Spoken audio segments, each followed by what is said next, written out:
하나님께서 베푸시는 기적.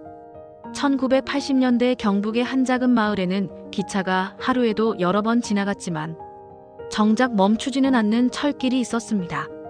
기차는 늘 마을을 가로질러 쏜살같이 지나갔고 주민들은 위험을 감수하며 선로를 건너야 했습니다.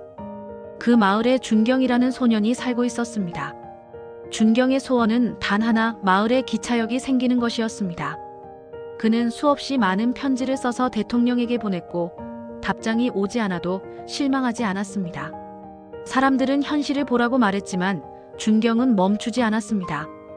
준경의 아버지는 말수가 적은 사람이었고 아들의 꿈을 쉽게 이해하지 못했습니다. 사랑은 있었지만 표현은 서툴렀고 두 사람의 마음은 점점 멀어져 갔습니다. 그러나 시간이 흐르며 준경의 진심은 마을 사람들의 마음을 움직였고 결국 세상의 벽처럼 보이던 현실도 조금씩 흔들리기 시작했습니다. 마침내 기차가 처음으로 그 마을에 멈추던 날 사람들은 단순히 역 하나가 생긴 것이 아니라 누군가의 포기하지 않는 믿음이 열매 맺는 순간을 보았습니다. 그날은 마을의 역사적인 날이었고 동시에 아버지와 아들의 마음이 다시 이어진 날이었습니다. 영화 기적은 화려하지 않지만 하나님께서 일상 속에서 이루어 가시는 기적의 모습을 깊이 있게 보여줍니다. 하나님께서 베푸시는 기적은 종종 눈에 띄는 사건이 아니라 한 사람의 믿음과 인내 속에서 시작됩니다. 세상이 불가능하다고 말하는 자리에서도 하나님은 여전히 길을 준비하고 계십니다.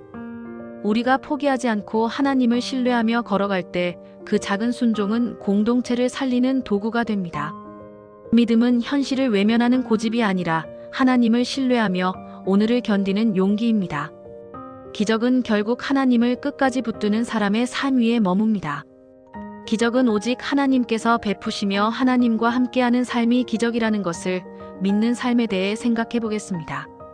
오늘의 말씀 시편 77편 11절 찬송가 393장 436장 곧 여호와의 일들을 기억하며 주께서 옛적에 행하신 기이한 일을 기억하리이다.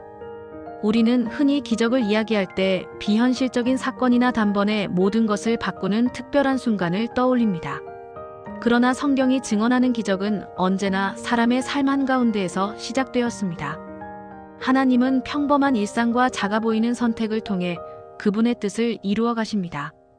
하나님은 작은 사람의 간절함을 사용하십니다. 하나님은 언제나 중심을 보시며 작은 자의 부르짖음을 귀하게 들으십니다. 하나님은 능력보다 마음을 사용하셨고 지위보다 믿음을 통해 일하셨습니다. 우리의 삶이 작아 보일수록 하나님의 손에 붙들릴 가능성은 더 커질 것입니다. 기다림의 시간은 믿음을 단련하는 자리입니다. 믿음은 응답이 지연될 때 흔들리기 쉽습니다. 그러나 기다림은 헛된 시간이 아니라 하나님께서 조용히 일하시는 시간입니다. 우리가 포기하지 않고 같은 자리에서 기도하며 서 있을 때 하나님은 눈에 보이지 않는 곳에서 이미 길을 열고 계시는 것입니다.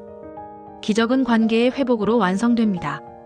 하나님께서 베푸시는 구원과 은혜는 언제나 관계를 향합니다. 하나님과의 관계가 회복될 때 가정이 회복되고 공동체가 살아납니다. 참된 기적은 상황을 바꾸는 데서 멈추지 않고 마음을 변화시키고 사랑을 회복시키는 데까지 나아갑니다. 기적은 특별한 사람에게만 주어지는 사건이 아닙니다. 하나님을 신뢰하며 오늘의 자리에서 포기하지 않는 사람에게 이미 시작되고 있습니다.